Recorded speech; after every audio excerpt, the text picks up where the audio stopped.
Hello मित्रों, नमस्कार। मैं रवि आपका फिर से स्वागत करता हूं हम अपने ऑफिशियल यूट्यूब चैनल इंडियन गुरु 299 में। आज हम यहां जानेंगे मौलिक अधिकार का सेकंड पार्ट। क्या पार्ट जो होगा हमारा सेकंड होगा। हम फर्स्ट पार्ट को कवर कर चुके हैं और फर्स्ट पार्ट में हम समता के अधिकार को कवर किए हैं और दूसरा में स्वतंत्रता का अधिकार का। क्या स्वतंत्र फर्स्ट समता और स्वतंत्रता का अधिकार हो गया है। इसमें जो है 14 से 18 कवर किए हैं और इसमें अनुच्छेद 19 को हम पूरे 19 से यहाँ 22 तक हम कवर कर चुके हैं बहुत अच्छे ढंग से। तो अब यहाँ हम देखेंगे शोषण के विरुद्ध अधिकार। ये 4 जो है आपका मौलिक अधिकार है, देखेंगे यानी 6 मौलिक अधिकार हैं। 2 पहले देख चुके हैं और यहाँ पे हम 4 को देखेंगे। तो सबसे पहले देखेंगे शोषण के विरुद्ध अधिकार। तो शोषण के विरुद्ध अधिकार के अंतर्गत 2 अनुच्छेद आता है। क्या आता है? 2 अनुच्छेद। एक जो आता है अनुच्छेद आपका 23 आता है। क्या आता है? अनुच्छेद 23। अनुच्छेद 23 में क्या कहा गया है? अनुच्छेद 23 में कहा गया है शोषण के विरुद्ध अधिकार। हमारे भारतीय समाज में आज से नहीं बहुत पहले से स्त्री हो गया, बालक हो गया और निचली कास्ट के जो लोग हैं उनका शोषण होते आ रहा है। क्या जी? शोषण होते आ रहा है। उन्हीं लोगों के चलते और हमारे संविधान में शोषण के विरुद्ध अधिकार कुछ बनाए गए हैं कि कैसे शोषण आदमी का हो रहा है, उसका विरुद्ध कैसे क्या किया जाए कि इन आदमियों का क्या हो जी, शोषण न हो और इस व्यक्तियों का शोषण न हो। तो सबसे पहले देखेंगे अनुच्छेद 23। अनुच्छेद 23 में सबसे पहला लिखा है आप मानव व्यापार नहीं कर सकते हैं। मानव व्यापार, पहले मानव व्यापार का जी होता था, आदमी की खरीदी बिक्री होती थी। अब दूसरा हम देखेंगे क्या इसमें बालक श्रम की चर्चा किया गया है, यानी आप बालक श्रम नहीं करा सकते हैं, यानी बालक से श्रम नहीं करा सकते हैं। और जो तीसरा है बंधुआ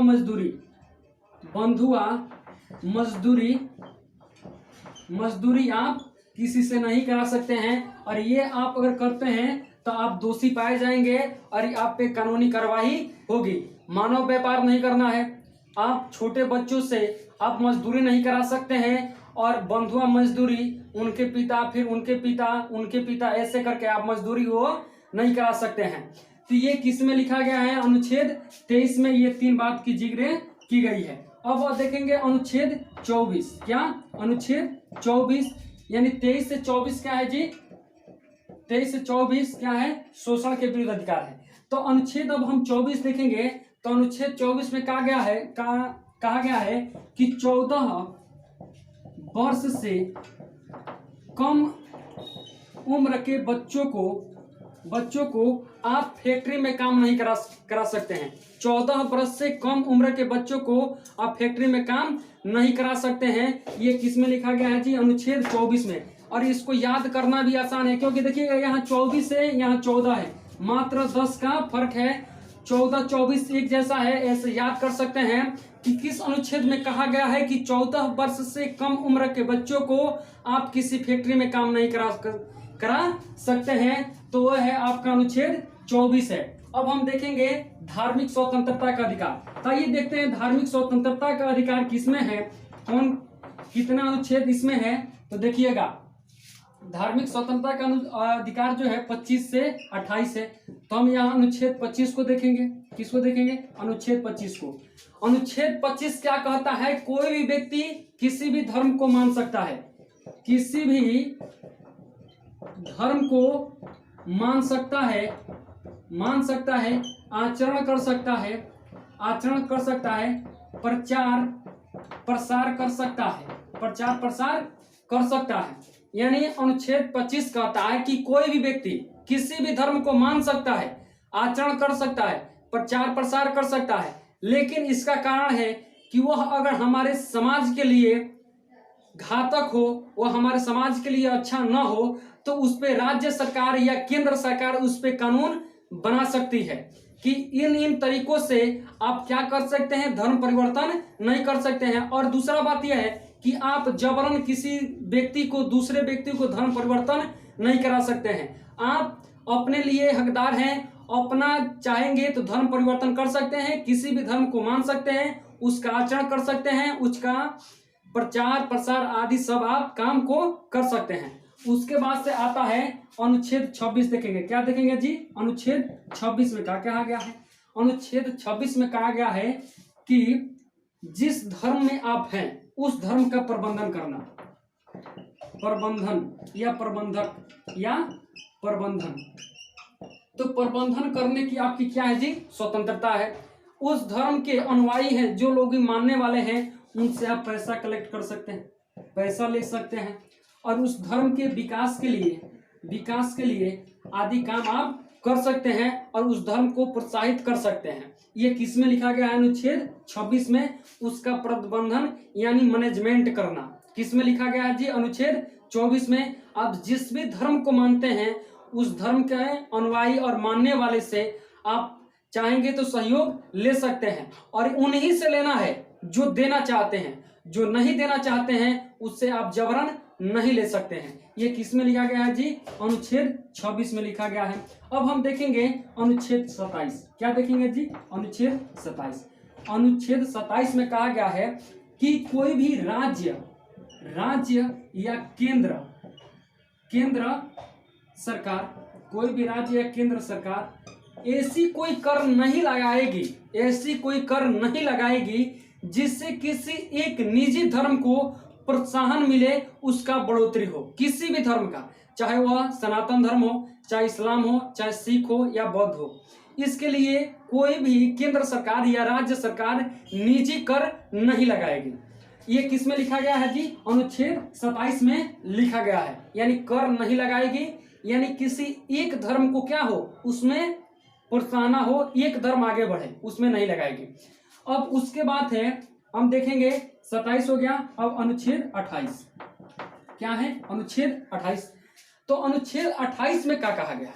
अनुच्छेद 28 में यह कहा गया है कि देखिएगा, यहाँ बता रहे हैं हम लोग को, बहुत अच्छे ढंग से देखिएगा। अनुच्छेद 28 क्या कहता है? इसमें बहुत बड़ी बात कही गई है। क्या? अनुच्छेद 28 ये कहता है कि किसी भी राज्य या केंद्र सरकार के सरकारी संस्था में धर्म की पढ़ाई नहीं होगी, किसी भी धर्म की पढ़ाई नहीं होगी। यानी जो भी किसी राज्य के तहत चल रहा हो या केंद्र के तहत चल रहा हो, वो सरकारी संस्था हो, चाहे वो विद्यालय हो, चाहे कोई भी चीज हो, उसमें धर्म की पढ़ाई उसमें नहीं होगी। आप किसी भी व्यक्ति को किसी धर्म का जो धर्म उपदेश होता है उसके सुनने के लिए बाध्य नहीं कर सकते हैं, उसके धर्म कांड में भाग लेने के लिए आप बाध्य नहीं कर सकते हैं। यह किस में लिखा है जी? अनुच्छेद 28 में लिखा है। यानी वो केंद्र और राज्य से क्या जी? सरकारी संस्था हो। इसी के चलते हम लोग जब पढ़ते थे, तो हम जब क्लास 7 में पढ़ रहे थे, तो हम भी सरकारी स्कूल से पढ़े हुए हैं। उस समय पढ़ाई होता था संक्षिप्त रामायण, और इसी अधिकार के चलते बाद में संक्षिप्त रामायण को वहां से हटा दिया गया, क्योंकि किसी भी धर्म के आप बुक को नहीं पढ़ा सकते हैं। सभी धर्मों के लोगों को उनकी जब तक इच्छा नहीं होगी आप नहीं पढ़ा सकते हैं। इसी के चलते वो संक्षिप्त रामायण वहां से हटा दिया गया था। अब आप देखिएगा शिक्षा और संस्कृति का अब अधिकार हम देखेंगे यहाँ पे। आइए देखते हैं शिक्षा और संस्कृति का क्या होता है।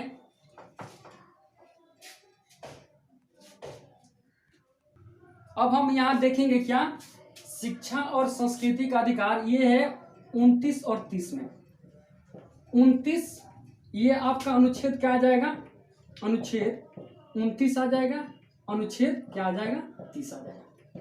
तो ये जो है शिक्षा और संस्कृति, शिक्षा और संस्कृति की संरक्षण किसका किया जाता है, ये आप लोग जान जाइएगा, अल्पसंख्यकों का।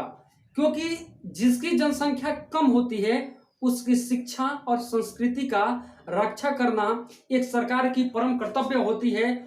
और भारत इसीलिए हर एक देश में महान माना जाता है, क्योंकि यहाँ अल्पसंख्यकों को भी क्या संरक्षण दिया गया है। बाकी अदर कंट्री में ऐसा बात नहीं है, जिसका जितना जनसंख्या है उसी का बोलबाला है, लेकिन यहाँ पर वैसा नहीं है। तो देखिएगा यहाँ जो ये 2 अनुच्छेद है अल्पसंख्यक से, अल्पसंख्यक से है। तो देखिएगा अनुच्छेद 29 में क्या कहा गया है कि अल्पसंख्यकों की संस्कृति के हितों का संरक्षण, हितों का संरक्षण कहा गया है। अल्पसंख्यकों का जो संस्कृति है, जो उनकी संस्कृति है, उनके हितों के संरक्षण के बारे में चर्चा किया गया है अनुच्छेद 29 में।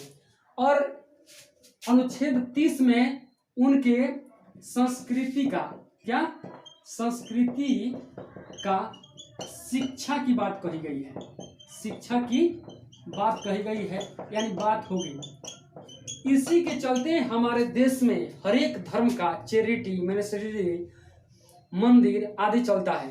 तो आप चले जाइएगा इस्लाम धर्म में, इसी अनुच्छेद 30 के चलते मदरसा चलता है। क्या जी, मदरसा चलता है, गुरुद्वारा चलता है, इस्कॉन चलता है, इसी अनुच्छेद के चलते ये सब चलता है। तो चलिए, ये क्या हो गया, अनुच्छेद आपका शिक्षा और संस्कृति हो गया। अब हम पढ़ेंगे संवैधानिक उपचारों का अधिकार, अनुच्छेद 32। अब इतना तो अधिकार दे दिया गया, क्या इस अधिकार का संरक्षक कोई होगा? क्या इस अधिकार कोई हनन करता है तो हम क्या कर सकते हैं, कहाँ जा सकते हैं? तो इस अधिकार के हनन के लिए हम संवैधानिक उपचारों का अधिकार, कोई भी उपचार, कोई भी रोग होता है तो हम डॉक्टर के पास जाते हैं। वैसा ही अगर हमारे कोई मौलिक अधिकार का हनन करता है तो हम अनुच्छेद 32 के द्वारा हम डायरेक्ट चाहे तो सुप्रीम कोर्ट जा सकते हैं। कहाँ जा सकते हैं जी? Supreme court, high court. कहाँ जा सकते हैं? Supreme court, direct supreme court तक हम जा सकते हैं। कहाँ? सुप्रीम कोर्ट, अनुच्छेद 32 के द्वारा।